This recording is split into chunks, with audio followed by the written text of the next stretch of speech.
Welcome along to AFTV Transfer Daily, the show that keeps you up to date with players that may link with a summer transfer move to Arsenal. Hi and welcome along to AFTV Transfer Daily, the show that keeps you up to date with players that may link with a summer transfer move to Arsenal. First of all, got to say big congratulations going out to Spain, who beat France by 2-1 last night. Commiserations going out to William Saliba, who actually had another really good game. And has probably, I'd say, been the best defender in the tournament, centre-back in the tournament. He's been absolutely brilliant, but couldn't stop Spain. And it was Lamine Yamal with an absolute stunner.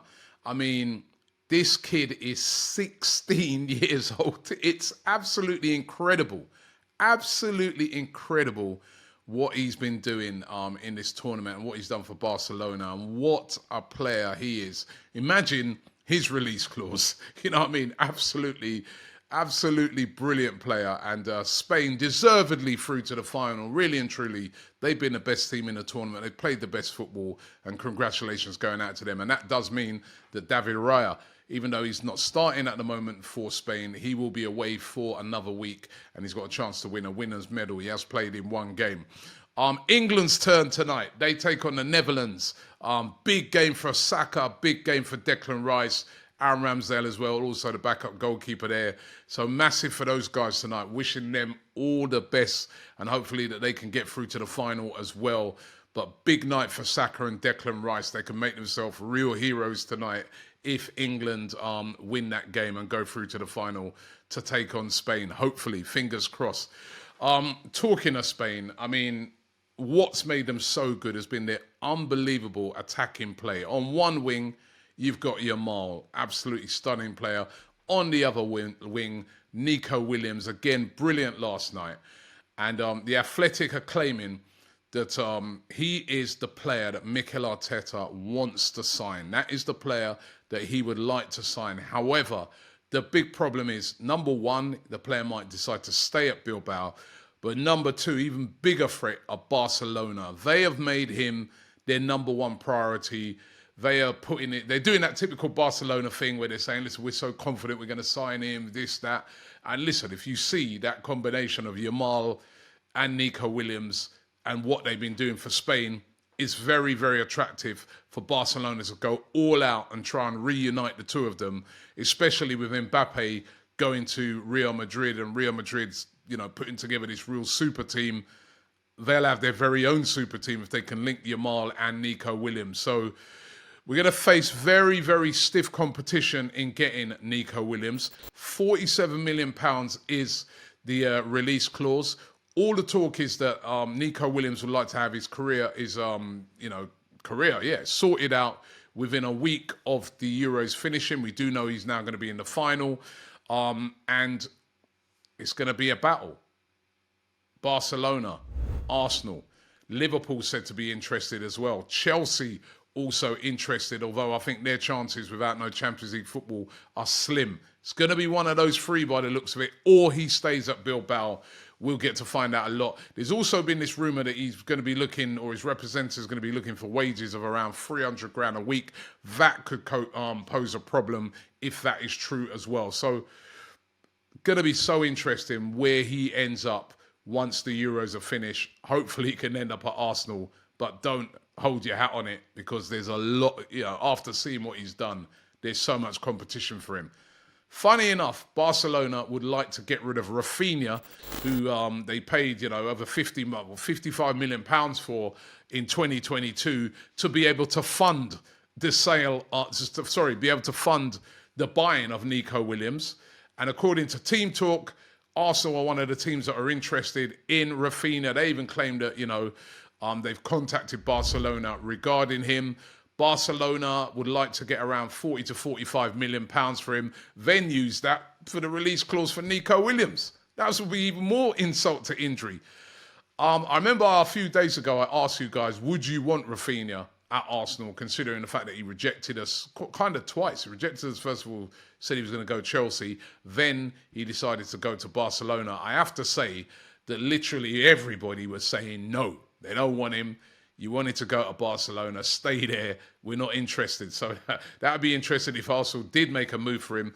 And also, I think Barcelona will struggle to get that 40 to 45 million pounds for Raphinha. Will Arsenal make a move for him if they can't get Nico Williams? Certainly, they want someone to offer competition on that right wing to Bukayo Saka. He is a good player. He's played in the Premier League before. You never know. I think the player that more likely out of those whole players that I'm describing based over there in Spain that Arsenal will try and make a move for is Mikel Merino. He came on again last night. He's come on in loads of the games for Spain. He scored that brilliant goal in the quarterfinals that got them to the semis against Germany. And the Athletic claiming that Arteta wants him and wants him badly. Again, Barcelona want him as well. So again, it's listen, if you're up for these quality players, you know that big clubs are going to want him alongside Arsenal. Barcelona really, really want him. But it's said that the player would welcome a move to Arsenal. You know what I mean? He's attracted by the whole Arsenal proposals and, he would be up for a move to Arsenal. So I kind of get the feeling that Merino, and especially when you see how he plays, he sort of plays on that left-hand side of midfield. He would be that sort of replacement for Granit Xhaka, who we haven't really replaced since he's left. We tried Kai Havertz there. We've pushed Declan Rice further forward. But Merino would be perfect in that position. He's played in the Premier League before with Newcastle. Don't be surprised if this is a signing that doesn't happen from Real Sociedad. Zubimendi at Sociedad has already said that he wants to stay. Merino could be the one. So let's look at that one as well after we see the final, which takes place on Sunday. Now, of course, there's Fredi Kadioglu of Fenerbahce, a player that we've been linked with since the start of the window. Lots of reports coming that Arsenal still really interested in signing him. Another standout player in the Euros. One of the best left backs in the competition. I loved his energy, how he gets up and down the field, goes out wide, inverts. Really, really top player. Daily Express today claiming that Arsenal are in a battle though with Manchester United to sign him. There's several clubs that are interested in him. Dortmund as well would love to sign him as well. Obviously for Fenerbahce, they're loving this. They want to get as much money as possible. They're pushing for like £25 million now. Arsenal were reported to have previously offered £18 million, which was rejected. This is another one that's going to be really interesting to see where he ends up. As I said, Manchester United also in the hunt for a left back and very, very interested in him as well. Again, where is he going to end up? Can Arsenal snag him? Do Arsenal even need him now? Or are they planning for Calafiori to be in that left-back position alongside Timber? I can't second-guess the situation there, but they've definitely been interested in this player. Now, Karim Adeyemi has been a player that's been lighting up the Champions League all of last season, got all the way to the final with Dortmund, was a very integral player for them, absolutely lightning quick, as we know, still only 22, but Dortmund willing to sell him this season. Now, according to Court Offside, they say that he's on Arsenal's radar and that they're really interested in him.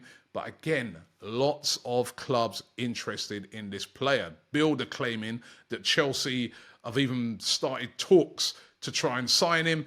Manchester United as well interested in him. As I said, when you're a player of that quality, you attract everybody. But the price they want for him, around about £25 million, that is not the end of the world. The only thing is, he's more of a left winger. We've got players that can play on that left-hand side. We've got Martinelli. We've got Trossard. It's more that right wing that is the issue for Arsenal. I'd be very surprised if they did go for Adeyemi. He might be on their radar, but how much they really want him, considering, that they've got other positions that are more important, I really don't know. But that's one of the rumours that are out there today. Of course, there's players that are looking to leave. One of those is Reiss Nelson. There are lots of talk that West Ham are stepping up their interest in Reiss Nelson. Nelson said to be open to a move as well to West Ham. So we have to watch that one. Arsenal looking for around about £25 million for Reiss Nelson. And then it's Nuno Tavares. Lazio are offering 6 to 7 million euros for him. I spoke about that on Monday and the interest that they are showing in him. Arsenal, however, want 8 to 9 million euros. And also, they'd like to insert a significant sell-on clause. That's according to Damasio over there in Italy. But Lazio definitely interested. But negotiations still going on. Definitely looks like Nuno Tavares will be leaving this summer. Now, this next one, this is not necessarily a rumour, but this is me on my scouting, right? I love this player. I think this player is quality, and that's Dani Olmo. I also think he's very, very underrated. I've watched him several times for RB Leipzig, and I'm like, what a player. But he goes under the radar. And for Spain, he's been brilliant in this tournament. Again, more or less started off as a sub. He started the game last night only because of the injury to Pedri in the previous game. Also came on early in the game because of Pedri. But I like this guy. 3 goals and 2 assists in the tournament. Absolutely brilliant. He scored a great goal last night. And if we're selling, say, Emile Smith-Rowe, a player like Dani Olmo should be the sort of player I feel that Arsenal are going after. You know, what if something happened to Martin Odegaard? If you had an Olmo, you know, I think he would be an excellent player as another attacking midfielder to come into Arsenal. Now, what's really interesting for me is his release clause, which was revealed today. A lot of people have been asking, what is his release clause? What is the release clause? Because he's said to have it, but nobody's really had the detail of it. But it was Fabrizio Romano who revealed today that his release clause is £50 million, but it's only valid until the 15th of July. Monday, the 15th of July. If nobody meets it before then that release clause is removed, and no doubt they'd want way more money for him. He's got a contract till 2027. Again, Barcelona said to be interested in him. He started at Barcelona. He came through the ranks at their academy. But they are said to be showing an interest in him. For me, far from me to tell Edu and Mikel Arteta their jobs. But if we're selling Smith-Rowe and you get a 30 million for him, and his release clause is £50 million, go and get him. That would be a great sign. Oh, listen, I say go and get him. Meet the release clause and see what happens, right? I like this player. I've liked him for a while. As I said, understated, under the radar, but full of quality. I know he's been linked with Manchester City before as well, and this season as well, but to me, would be a good signing for Arsenal. What do you guys think? Would love to hear from you guys in the comments, but I think it'd be good. Thanks for watching the show today. We're going to be doing another AFTV Transfer Daily Extra, so look out for that. I'm going to be giving you the date of that on playback, so that's a show where you can all come on live and have your say, and I'd love to get your opinions on that one as well, the Olmo one. Thanks for watching the show, and I'll see you tomorrow.